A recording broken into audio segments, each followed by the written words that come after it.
Hi, I'm Oliver Williams, and this is Ashley Percival for the Karma System podcast.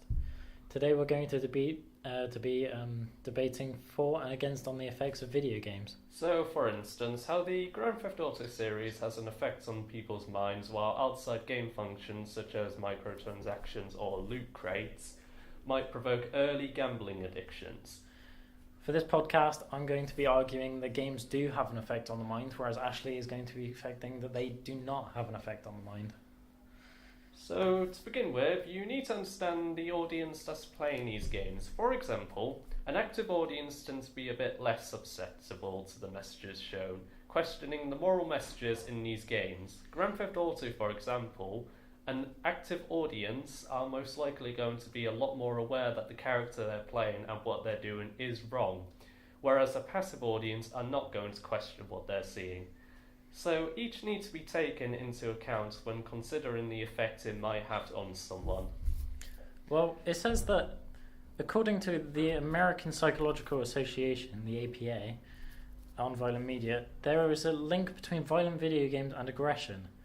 The research demonstrates a consistent relation between violent video game use and increases in aggressive behavior, aggressive cognitions, and an aggressive effect, and decreases the pro-social behavior, apathy, and sensitivity to aggression.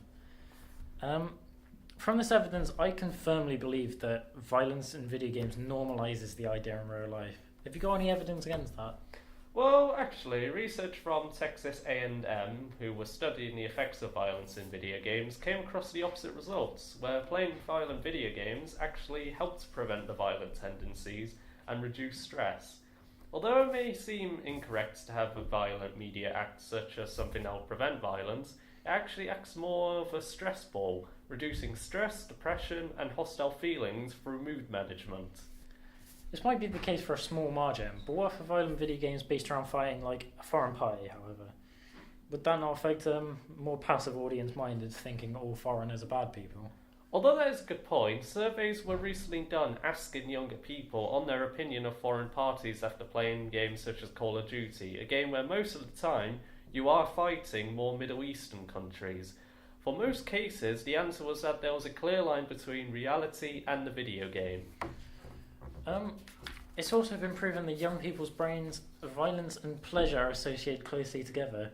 So, as the violence in the game often leads to a reward, rewiring how the brain works, I think this could have a properly bad effect on some people. What do you think? Is violence in video games acceptable? While we still have time, we're going to move on to the subject onto microtransactions in games and how they affect people. In this section, I'm going to try and show the good sides of microtransactions and how they can benefit games, whereas Ashley is going to name their flaws.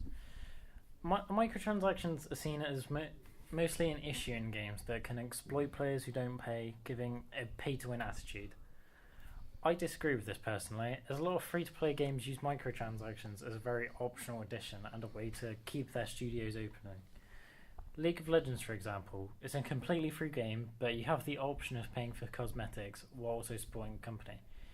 Games are becoming more and more expensive to produce as time goes on, with games like GTA 5 costing $137 million to produce, so these are needed.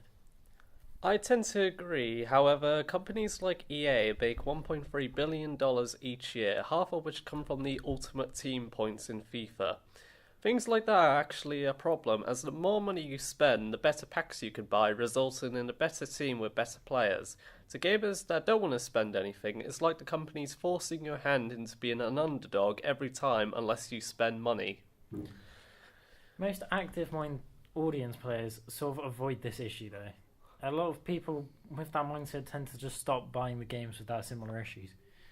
Maybe EA don't need the money from microtransactions, but it's never forced on the player to purchase those things. Microtransactions are known to create issues with young gambling too, though.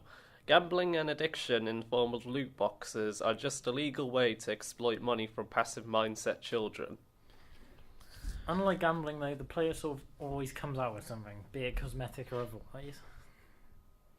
Game companies have also been known to use hypodermic needle theory in their games, constantly offering microtransactions as a way of skipping past grinding gameplay, which people don't enjoy as much. A huge number of audiences will take that way out and just pay their way through the game because it's easier. Then again, that's all a choice matter. The player is never forced to buy in a game currency or anything like that. I don't think it's exploitation of a player. It's simply a way of letting the company grow without them saying the game starting price as like £90, for example.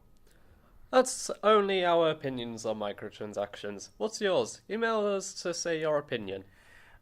We were the Karma System podcast, and thank you for listening.